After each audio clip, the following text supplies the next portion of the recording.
Warrior of light. Rejoice in the glory of combat! He raised that snake. We're soldiers.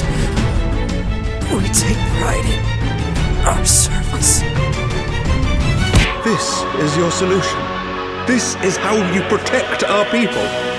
Do not despair, my son. Soon I shall free us from the sins of antiquity.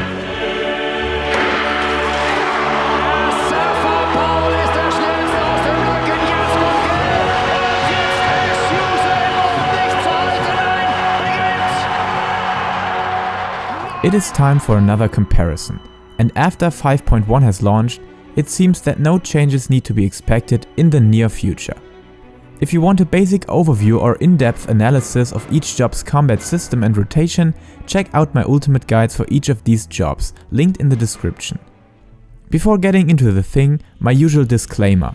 The ranking that is to follow mainly consists of personal opinion, and of course can be seen in a complete different way. So feel free to put your own thoughts and opinions in the comment section. The most important fact is that every content can and will be cleared by any job or tanking composition. So make your choice according to personal preference and maybe let my ranking inspire your thoughts on that decision. So let us start this comparison with what many people consider the most important aspect for choosing a specific job: the damage. Due to FFLog's data, my personal experience and some articles on Reddit, the Gunbreaker takes a small lead when it comes to keep a consistent amount of DPS during a whole fight. But here you definitely have to take into account that when ending the fight in Warrior's Inner Release or Dark Knight's Living Shadow windows, these make quite a difference, and like we can see, these top parsers, which of course are heavily misleading the overall DPS, they still show that all tanks are quite balanced. I personally would say, due to lacking some AoE DPS, the warrior would take a slight disadvantage in the damage position. So when going for pure DPS, you can easily take Dark Knight, Paladin or Gunbreaker with a more focused vision on the brown fellow. And if you're looking on a specific tanking combo, FFLogs has a great overview that even shows the damage statistic of certain tanking compositions. And here we also have Paladin plus Gunbreaker leading the field. To make this quite fair comparison, the Gunbreaker should get the point in DPS here. The next category is the supporting potential of each job, which in the case of tanks and due to the Shadowbringers changes, nearly only applies to defensive utility that help others to keep uptime or reduce incoming damage, increase healing potential or push out mending skills by the tank itself. While the warrior mostly lacks any form of assistance to the group, his personal mitigation is quite strong, and he can still weave a shield in form of Shake It Off on his group mates. On the next stage we have Gunbreaker and Dark Knight, that both have this group shield plus a selective single target shield, with Blackest Night and Heart of Stone, being able to specifically target a mate who is in need of some mitigation. Of course, the Blackest Night performs quite a bit better on that department, and in theory could be used more often. But enough talk on the small fishes. The Paladin has access to an active healing spell, Intervention, Divine Veil, Passage of Arms for big raid busters, and last but not least Cover, which is a unique damage transferring ability that can be used to prevent the danger from some mechanics as a whole. So this section is still led by the Shining Knight like ever before. When it comes to AoE damage and dungeons, we have to split this into survivability, raw AoE damage and the damage that profits from 2 to 3 targets, without shifting into the AoE rotation.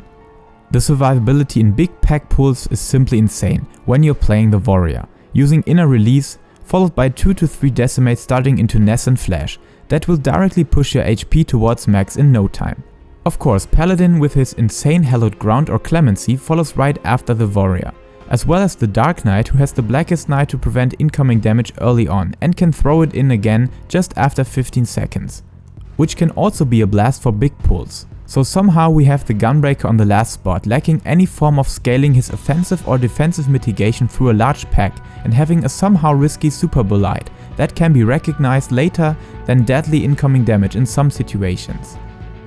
On the raw damage department in AoE situations, all seem to somehow push out the same amount of DPS, where Paladin and Dark Knight somehow take the lead, when timing their big CDs like Living Shadow or Confiteor right into the most possible targets, which can peak insane DPS numbers. But yeah, that seems to be very balanced overall. not when it comes to the last aspect, when you have multiple targets but not a strict AoE situation, meaning to stay on single target while also providing from the cleaving potential of your abilities. Warrior is plainly missing any form of AoE damage when sticking to his fell cleaving single target abilities. Yes, before you criticize me on that point, in theory, Vengeance profits from more targets hitting you, while staying on single target. But yeah, that can be neglected when compared to the other three. Gunbreaker and Paladin both profit quite nice when Bowshock or Confidia hit more than one target, and are still a part of their single target rotation. Nonetheless, the Dark Knight still outmatches them, having AoE potential on so many of his OGCDs. For example, he can use Flood instead of Edge of Shadow to already receive a favor of 100 potency at 2 targets, not to mention more. Then he has Abyssal Drain, Salted Earth, and the biggest one being Living Shadow that doubles his value for each target that is present. So the Dark Knight really is the master of AoE, and above that his AoE skills also provide alternation and some healthy skill requirement, so point for Darkness. The next category is the difficulty level, where I consider the best who provides a somehow logical and easy to understand battle system that you can easily learn and perform by just reading through tooltips or by getting a basic understanding, without twisting difficult rotations over. And the second aspect, sustainability and uptime difficulties. To describe the second aspect directly through getting into it with an example, the Warrior for instance hasn't got many skills, and the point in having everything spun together into the inner release window is received very quickly. But to perform that flawlessly, many boss knowledge and timings are required, especially when it comes to raid synergy with Ninja, Dragoon, Red Mage, Summoner or Monk, Dancer or Bard, who has finally returned into the supporting position. Here you have to know the correct timing and GCD position of their biggest supporting utilities to plan your inner release window into that, because most of your damage comes out of it. That somehow makes the Warrior so susceptible for any form of timing failure, which then will result in a significant DPS loss, so we are definitely heading for other competitors. The Dark Knight on the other hand is thrown out by the first requirement, because somehow you cannot clearly identify his rotation by just reading through his skills. Don't get me wrong on this, I really love the Shadowbringers changes the Dark Knight received, but when you see it from the perspective of a beginner, there are plenty of things you need to take care of. Living Shadow being a somehow inner release window, Delirium being somehow an inner release window as well, while also having so many OGCDs plus AMP managing system that is a key point to your defensive value as well, by perfect TBN timings, and that mentioned, I would say that this ability still is one of the most skill requiring skills in the game, because in theory, not using TBN every 15 seconds is a loss of defensive potential, while on the other hand, using it without being absorbed completely results in a DPS loss. So to keep this spell on cooldown and value is the most difficult thing in game, after playing Black Mage in movement fights of course. That brings us to the winners, Paladin and Gunbreaker. Even when the rotations of both can be twisted and redefined for the maximum DPS outcome, when sticking to logical button smashing, you can still get a 95 percentile on FF logs, and all of your defensive spells can easily be weaved right in between. Of course, the Paladin's effort to time a good clemency or passage of arms may cost some mind work, but both being a DPS loss, you can just ignore them, smash in other defensives and utility, and keep pushing in DPS. The same applies for Gunbreaker. He can easily perform his cartridge rotation very logical, and above that is not punished by hitting the wrong button, because his system consists of break possibilities, and when using Bloodfest, Blasting Zone, Bowshock and Sonic Break on cooldown as well, he won't be pushed far behind when not twisting the rotation in the perfect raid synergy timings. So here, Paladin and Gunbreaker definitely feel the easiest and most profiting when playing them on a basic level.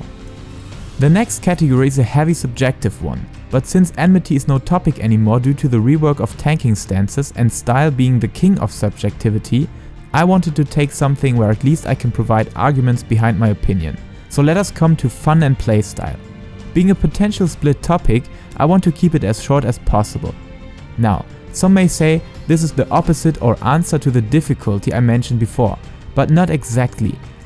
While I really think the Warrior is on the difficult side of the four, he still has his annoying downtime when waiting for the next inner release. I'm very grateful they created something to fight against the inherent anxiety with the new Infuriate system, but still it feels boring in between fell cleaving actions. That followed, the Gunbreaker somehow has the same problem. His battle system is insanely rotational, and here you cannot even be punished by hitting the wrong button, because every combo can be interrupted by design. So you just build up cartridge stacks and consume them, with the cartridge combo or burst strike. Just the cooldown timing and raid synergy are the only aspects keeping him quite a bit exciting. In contrast to that, the Paladin is no more difficult, but still provides way more fun to me personally. The fact alone that you have a melee rotation as well as a casting rotation makes a big difference, and following on the footsteps of the Red Mage, it somehow provides that variation and definitely provides a visual and DPS matched climax of your fighting scenery. Above that, he has so many defensive abilities that can be used in between on so different levels, that you will simply have something to do in any situation, and won't ever think about when inner release is finally coming up again. But now to my absolute winner in this category, the Dark Knight.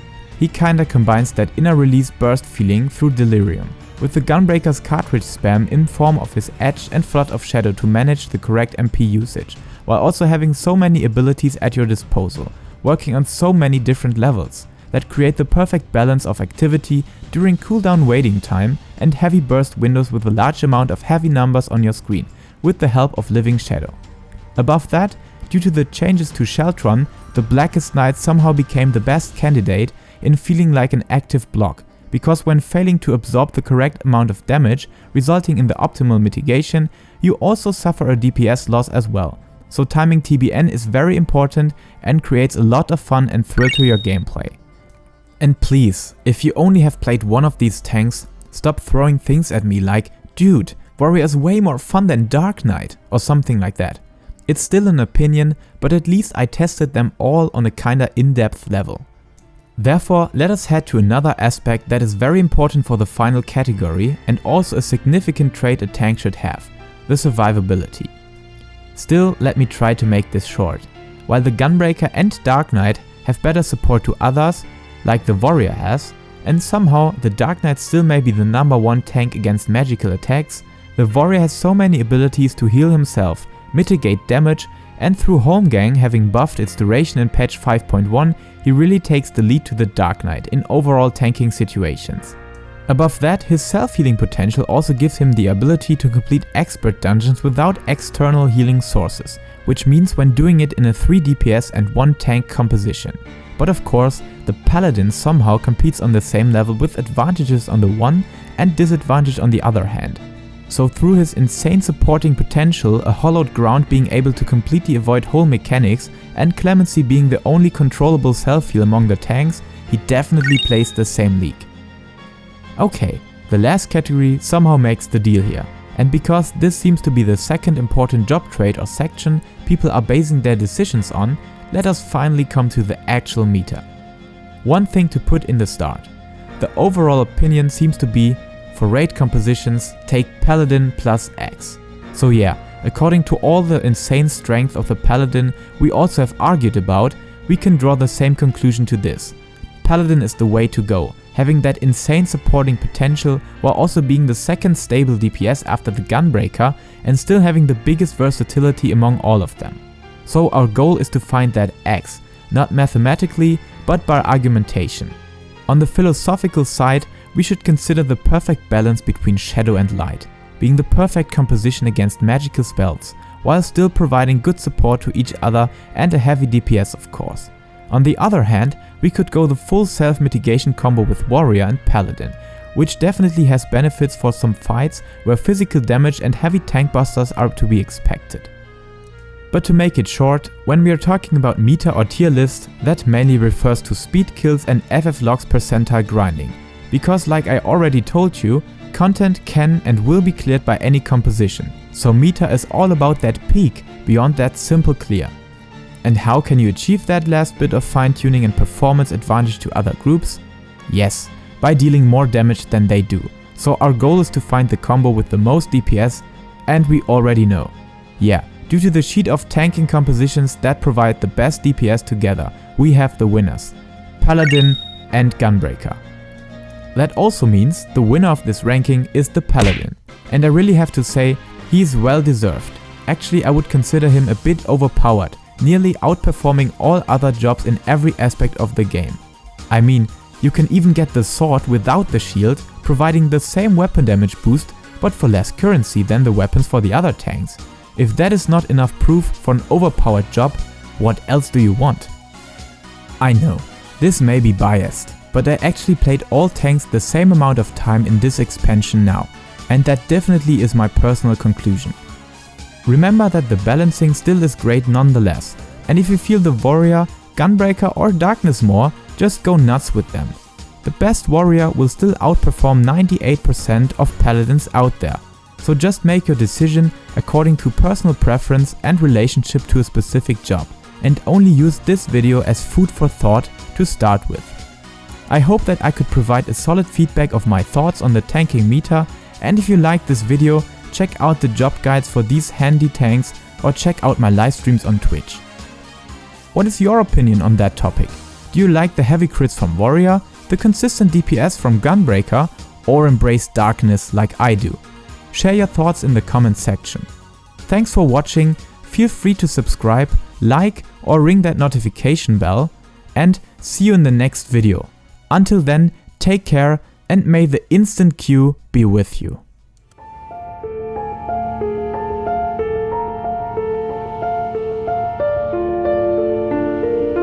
Only believe, for the light liveth